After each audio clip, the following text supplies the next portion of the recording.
સુરતના જિમ્નાસ્ટિક ખેલાડીઓએ રાષ્ટ્રીય કક્ષાએ વગાડ્યો ડંકો. એક્રોબેટિક જિમ્નાસ્ટિક નેશનલ ચેમ્પિયનશિપમાં સુરતના ખેલાડીઓએ 15 મેડલ મેળવ્યા.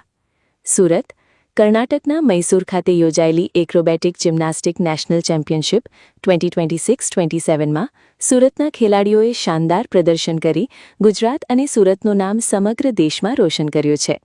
દેશભરમાંથી 450થી વધુ વિદ્યાર્થીઓએ ભાગ લીધેલી આ રાષ્ટ્રીય કક્ષાની સ્પર્ધામાં ધ ચાટ જિમ્નાસ્ટિક એસોસિએશન દ્વારા ગુજરાતમાંથી 31 ખેલાડીઓને ભાગ લેવા મોકલવામાં આવ્યા હતા, જેમાં સુરતના ખેલાડીઓએ વિવિધ કેટેગરીમાં ઉત્કૃષ્ટ પ્રદર્શન કરી પ્રથમ વખત કુલ 15 મેડલ હાંસલ કર્યા છે, જેમાં ગોલ્ડ, સિલ્વર અને બ્રોન્ઝ મેડલનો સમાવેશ થાય છે.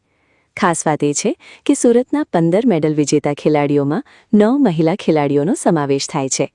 તેમણે પણ ગોલ્ડ, સિલ્વર અને બ્રોન્ઝ મેડલ મેળવી પોતાની પ્રતિભાનો પરચો આપ્યો હતો. રાષ્ટ્રીય કક્ષાની સ્પર્ધામાં સુરતના ખેલાડીઓની આ સિદ્ધિથી શહેરના રમતગમત ક્ષેત્રમાં ગૌરવની લાગણી ફેલાઈ છે. મેડલ વિજેતા તમામ ખેલાડીઓનું સુરત પરત ફર્યા બાદ ભવ્ય સ્વાગત અને સન્માન કરવામાં આવ્યું હતું. ખેલાડીઓની આ સિદ્ધિ આગામી સમયમાં જિમ્નાસ્ટિક ક્ષેત્રે આગળ વધવા માટે યુવા ખેલાડીઓ માટે પ્રેરણારૂપ બની છે. મારું નામ ગાયત્રી ભગત છે. અમે ગુજરાતમાંથી ટોટલ 31 લોકો ગુજરાતને રિપ્રેઝેન્ટ કરવા માટે કર્ણાટકા નેશનલ રમવા માટે ગયા હતા અને એમાંથી અમારા ટોટલ 14 લોકોના મેડલ આવ્યા છે.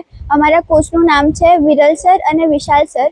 તેઓએ અમને ખૂબ સારી પ્રેક્ટિસ કરાવી છે અને ત્યાં અમે જ્યારે પરફોર્મન્સ કરવા જઈ રહ્યા હતા ત્યારે પણ અમને સારું ગાઈડન્સ આપીને અમારું પરફોર્મન્સ સારું થાય, બગડે નહીં એના માટે અમને એન્કરેજ કર્યું હતું, જેને લીધે અમે સારું પરફોર્મ કરી શક્યા અને અમારું જે બગડતું હતું એમાં પણ અમારું સારું પરફોર્મ થયું અને અમે છેલ્લા 1 મહિનાથી પ્રેક્ટિસ કરી રહ્યા હતા. દર વખત કરતાં ઓછો સમય હતો, પણ સરના ગાઈડન્સને કારણે અમે અત્યારે આટલા બધા મેડલ લાવી શક્યા છે ગુજરાત માટે અને આગળ પણ અમે ગુજરાતનું નામ રોશન કરતા રહીશું એવી આશા છે.